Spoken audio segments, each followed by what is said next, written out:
In Queens, 10 people shot outside of a New Year's party at a nightclub in Jamaica. Yeah, the NYPD holding a press conference overnight saying at least a group of men fired at least 30 shots into that crowd, and thankfully all of the victims are expected to survive. That's where we find Eyewitness News reporter Phil Tate live in Jamaica with more on the search for the gun.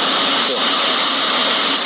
Yeah, Pedro, Charlene, right now an active investigation is underway as they try and track down 3 to 4 men that shot at a crowd outside of the Amazura nightclub, sending 10 people to the hospital. I want you all to take a live look right now at this active crime scene. Investigators are hard at work. About 30 markers are down right now. Again, this happened right here in Jamaica. They are looking through every inch of this frozen crime scene. Now, it appears that there was a private event that was taking place at this space with about 90 people inside when those bullets flew around 11:30 last night, causing panic, injuring 6 women and 4 men.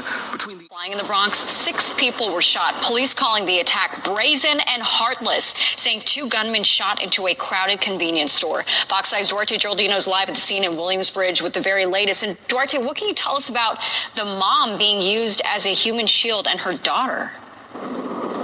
Well, let me first tell you this, Natasha. They are in stable condition at a local hospital, and that's sort of the most important thing right now. But it's just shocking. Police say they were both shot just before 5 p.m. along White Plains Road inside of the convenience store that you're looking at right behind me, 3544 White Plains Road. Investigators say that the gunman came from across the street chasing their intended targets and went inside of this convenience store. And here's where the twist comes. As the shooter was pointing his gun at the intended target, it was the intended target, according to police, that grabbed that mom and used her as a human shield while her 12-year-old daughter was standing right beside her. Still trying to get victims to cooperate. They call this incident, the mass shooting incident, targeted. As far as a motive is concerned, detectives aren't ruling anything out, including retaliation.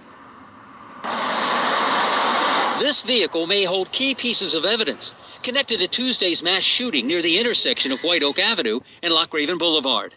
Crime lab technicians spent the day looking for clues.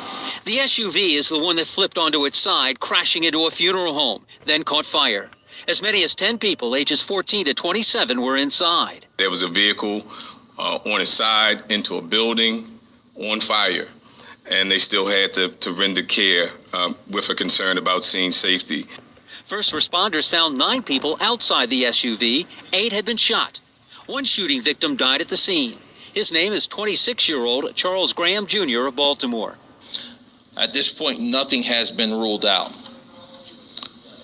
We are taking a look at all serious crimes that have occurred in that area.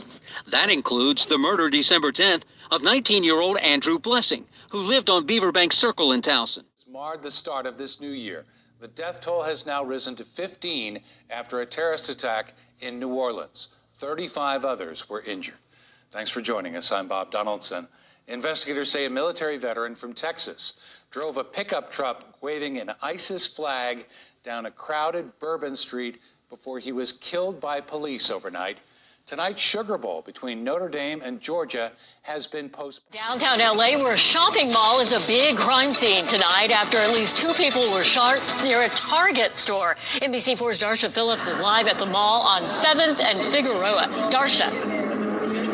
Kathy, one witness telling us that he heard at least 8 shots fired in what was a very busy shopping center behind me. Now, it's not clear if these shots were fired inside or outside of the Target store, but it happened just before 9 p.m. tonight, and you can see several officers still investigating, a lot of them inside the Target store. Now, we do have cell phone footage from one witness of a victim being worked on by paramedics. They're desperately working on one of those victims. LAPD says the victims were both men, one possibly a security guard. LAPD says both were transported to hospitals and that one of those victims was not conscious and not breathing at the time he was transported.